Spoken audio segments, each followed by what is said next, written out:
Selamat siang, Prof. Om Swastiastu. Perkenalkan nama saya Febri Siti Agatha dengan NIM 242904072, Program Studi Pendidikan Dasar, Fakultas Pascasarjana, yaitu di sini saya akan mempresentasikan PPT saya mengenai proposal tesis saya dengan judul penelitian, yaitu pengembangan model budaya sekolah humanis Kristiani berbasis nilai-nilai Don Bosco di SD Katolik 1 Petrus Medan.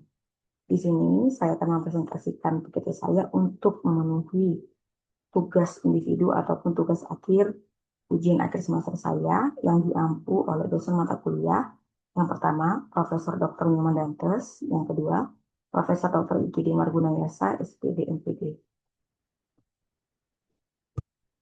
Adapun latar belakang masalah dalam penelitian ini, yang pertama, pendidikan Katolik menekankan pembentukan karakter, iman, dan kemanusiaan. Yang kedua, SD Santo Petrus Medan menghadapi 3 hal permasalahan. Yang pertama, penurunan disiplin siswa. Yang kedua, relasi guru dan siswa yang kurang hangat. Yang ketiga, lemahnya partisipasi siswa dalam kegiatan religius. Dan latar belakang masalah yang ketiga, belum terintegrasinya nilai-nilai Don Bosco yang termasuk ke dalam reason, religion, loving kindness dalam budaya sekolah. Dan yang terakhir, kajian budaya sekolah banyak di level menengah, belum di pendidikan dasar Katolik.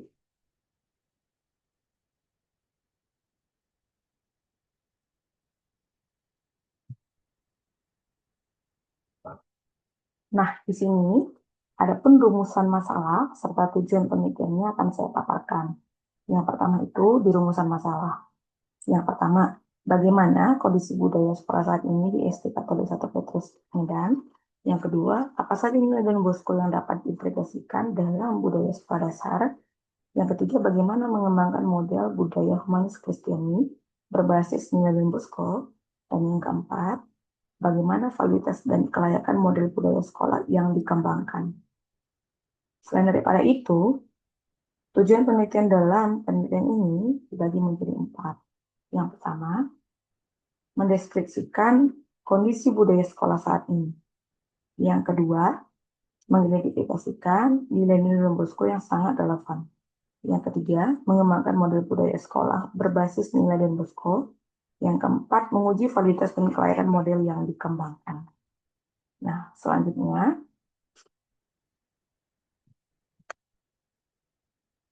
di slide selanjutnya ini, di sini saya akan memaparkan manfaat penelitian dalam penelitian yang saya lakukan. Nah, dalam penelitian ini, manfaat penelitian itu dibagi menjadi 2. Yang pertama, manfaat teoritis. Dan yang kedua, manfaat praktis. Adapun manfaat teoritis ini, yang pertama, menambah khasanah ilmu pendidikan, khususnya mengembangkan budaya sekolah berbasis nilai-nilai Don Bosco. Nah, selain daripada itu, manfaat praktis juga terdapat dalam penelitian ini. Manfaat praktis itu dibagi menjadi 3. Yang pertama, manfaat praktis bagi kepala sekolah dan guru. Adapun manfaat praktisnya itu, yang pertama itu panduan implementasi budaya sekolah humanis Kristiani. Nah, untuk manfaat praktis bagi siswa, yaitu lingkungan belajar kondusif, membentuk karakter iman, akal budi, dan kasih. Dan yang terakhir, manfaat praktis bagi yayasan atau lembaga pendidikan Katolik. Model yang dapat direplikasi di sekolah Katolik lainnya. Nah, selain daripada itu juga, di sini saya akan mempresentasikan juga mengenai kajian teori dalam penelitian ini. Adapun kajian teori dalam penelitian yang saya ambil, yaitu ada budaya sekolah. Nah, kajian teori dalam budaya sekolah ini dideskripsikan sebagai nilai, norma, serta kebiasaan membentuk perilaku warga sekolah. Yang kedua, dipengaruhi faktor internal dan eksternal. Sedangkan untuk kajian teori di bagian humanis Kristiani, itu dibagi menjadi 2, yaitu penghargaan martabat manusia yang pertama, dan yang keduanya itu yaitu cinta kasih, solidaritas, serta keadilan sosial. Nah, untuk kajian teori nilai-nilai Don Bosco yang terakhir ataupun kajian teori dari nilai dan Bosco ini dibagi menjadi 4. Yang pertama, reason atau akal budi. Yang kedua, religion atau religiositas. Yang ketiga, loving kindness atau kasih sayang. Serta kejujuran, kerja keras, ketekunan, dan kepedulian sosial.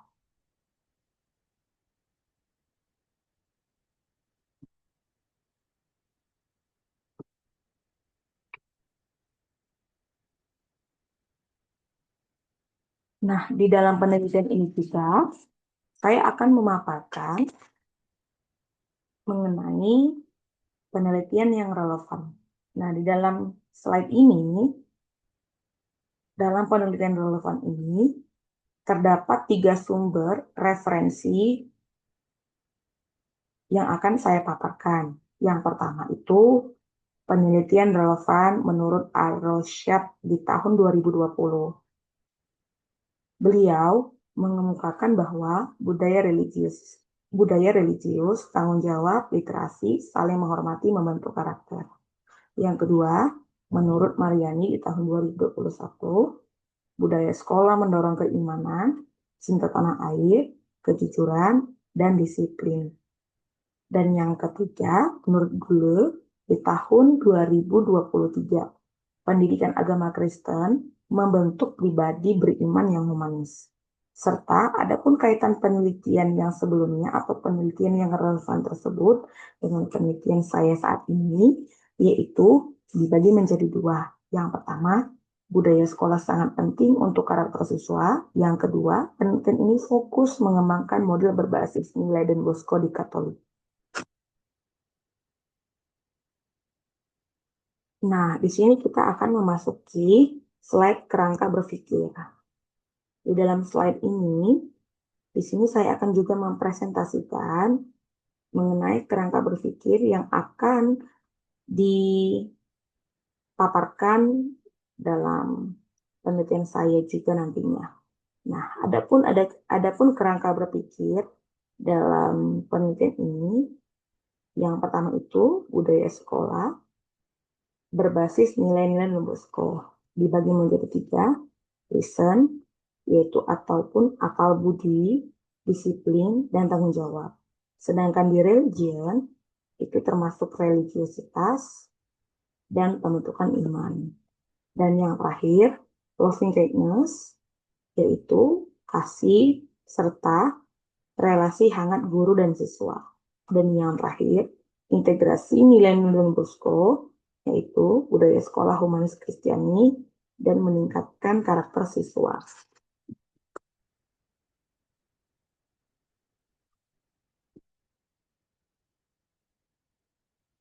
Selain daripada itu juga, di sini saya akan mempresentasikan mengenai slide metode penelitian ini.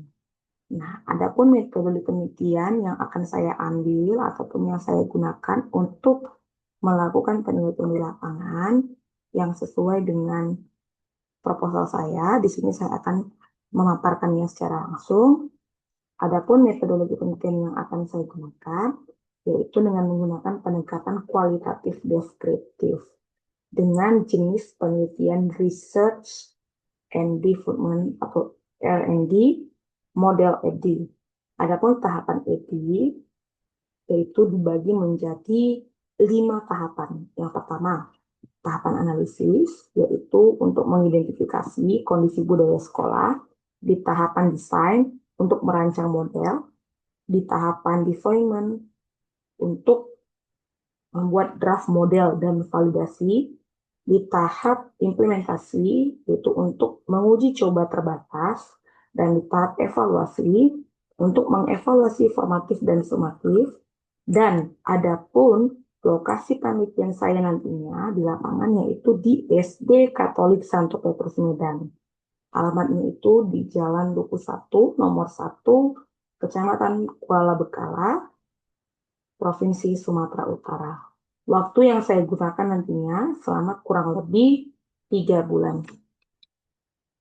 Nah, untuk teknik pengumpulan analisis datanya itu Nah, di bagian teknik pengumpulan datanya itu dibagi menjadi 3. Saya menggunakan teknik pengumpulan data dengan cara yang pertama, wawancara secara mendalam dengan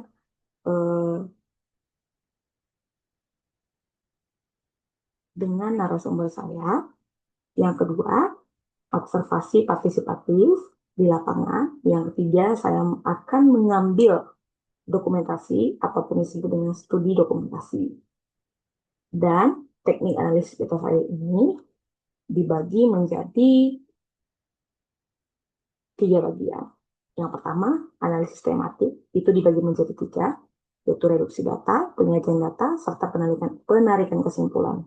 Nah, di bagian uji keabsahan data, itu dibagi menjadi 2, yaitu triangulasi sumber dan teknik, serta member check. Sekian dari presentasi yang bisa saya paparkan. Mohon maaf jika ada kesalahan saya dalam pengucapan ataupun tutur kata saya dalam mempresentasikan proposal penelitian saya. Terima kasih. Selamat siang. Om Swastiastu.